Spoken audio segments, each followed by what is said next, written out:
AP coordinators, here we go. Yep, it's time to get serious about digital testing, hybrid digital testing, a full week of late testing, PPRs for AP Computer Science principals. There's a lot to plan for. Right. And chat with a coordinator is definitely the place to be. Absolutely. Chat with a Coordinator is a series of small group Zoom sessions. New and experienced AP coordinators come to collaborate, ask and answer questions, and some just listen in to what others are asking and answering.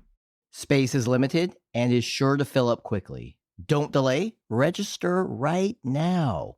Link to register in the show notes, or you can go to collegeboard.org/AP Coordinator Experience. Again, that's collegeboard.org/AP Coordinator Experience. Get ready to chat it up. Get ready for Chat with a Coordinator.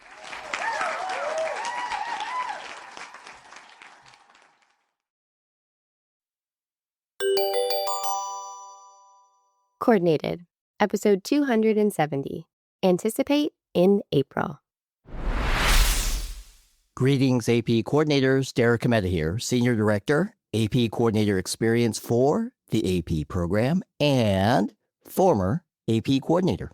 And I'm Karli Suge, School Counselor and AP Coordinator.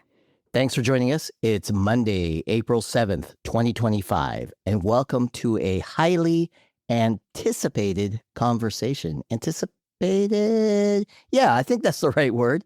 Anticipated. Let's go. As always, this is the place to be to hear all the latest and greatest in the world of AP coordinators. Such excitement. I can't wait. Let's do it. It's time to get coordinated.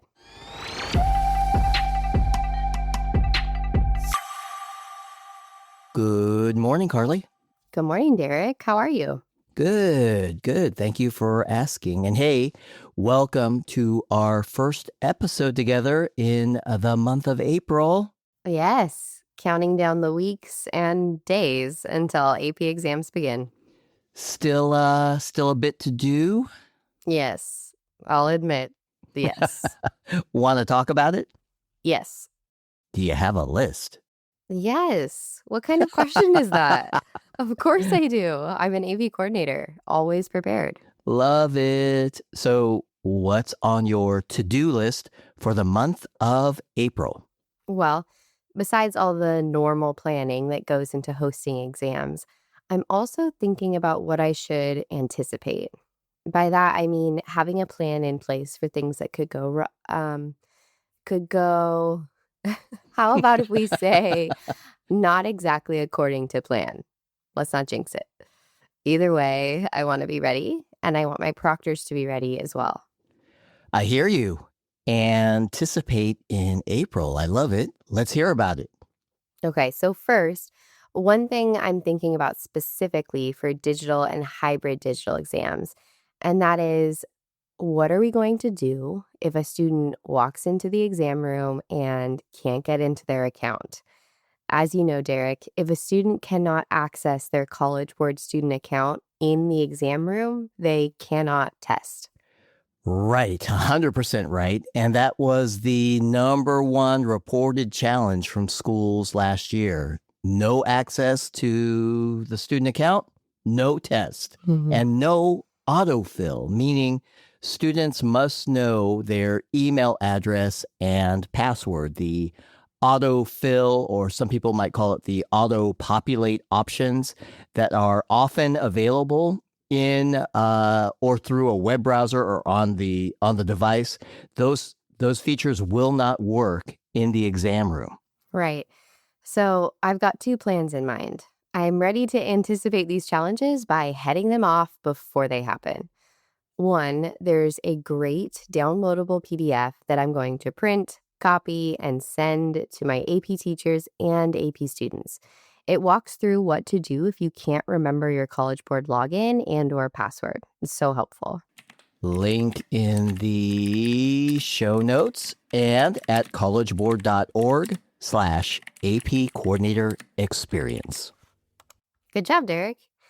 And the other thing I'm going to do is ask my AP teachers to quote unquote test this in class prior to exam day. Make sure every one of their students knows their login information. Great idea. I'll also mention that there are 2 videos to help with this as well. One video for AP coordinators, one video that AP coordinators can actually share with their students. And I don't know, maybe that can be part of the homework assignment. Link in the show notes. Lovely. We're on a roll. That's a big one, really big one. What else, Karli? What else are you anticipating? I'm thinking about making sure I start exams on time. And that means I'm thinking about my plan for seating students.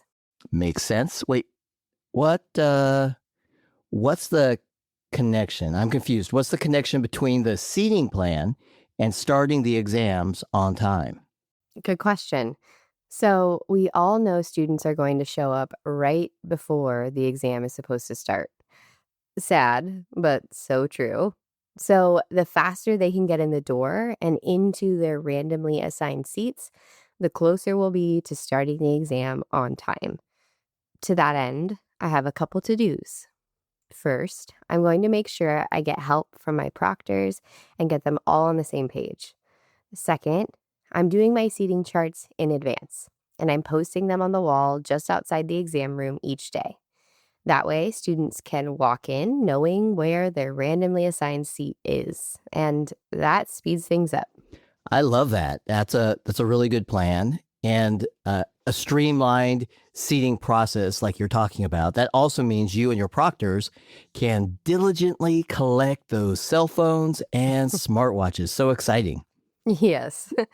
We ask our students not to bring their cell phones and devices to the testing room, but you know how that goes.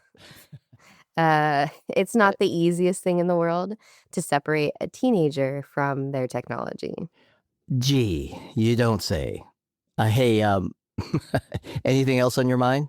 Yes, bathrooms. Okay, bathrooms. Tell me more. I think. I mean, how are we going to manage and monitor bathroom breaks during the exam and during the break? I have to get me and my proctors on the same page so we all know what we're doing and who is responsible for what. If we're confused, my students will be confused, and that's not the vibe I want in my exam rooms. Understood. And speaking of proctors, since you brought it up, I have a bonus question. Have you ever had? I hate to say this, but have you ever had a proctor arrive late for their testing session, or maybe even had a proctor call out sick the morning of their testing session? Ugh, don't say that. Yes, I have. A painful memory, a lesson I learned well. Okay, well, let's all learn from that. What did you learn? Well, I learned that I always want to have a backup ready to go. Someone on campus who I can call in if needed. Hopefully not needed, but better to be safe than sorry. There are all sorts of unexpected reasons why someone could be a few minutes late.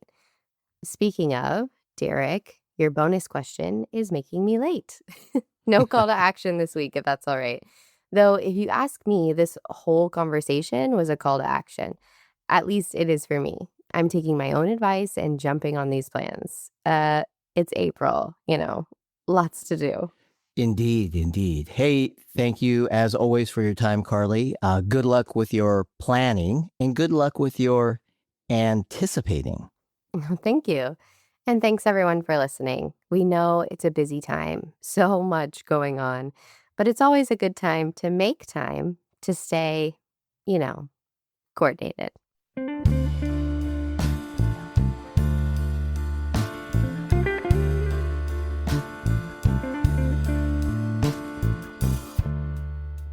AP coordinators, thanks again for joining us. We'll be back again next week with an incredible episode, something we've never done before.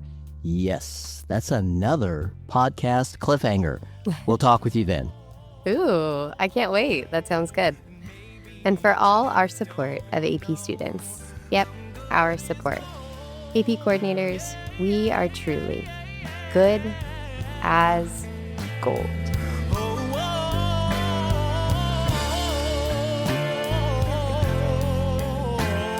And maybe I just don't know.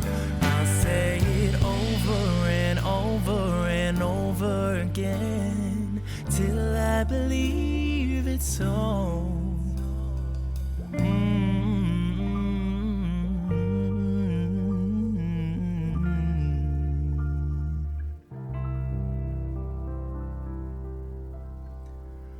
I'm good as gold.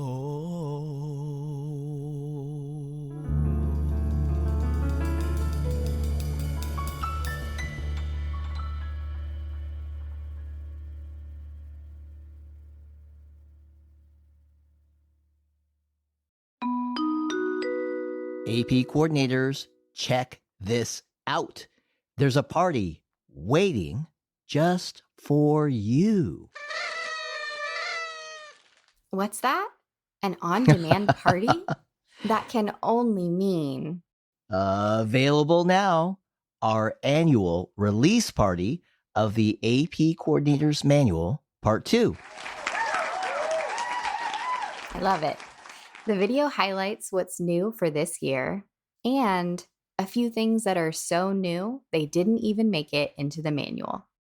Don't miss out. Link in the show notes, or you can connect to the video at collegeboard.org/AP Coordinator Experience. Again, that's collegeboard.org/AP Coordinator Experience.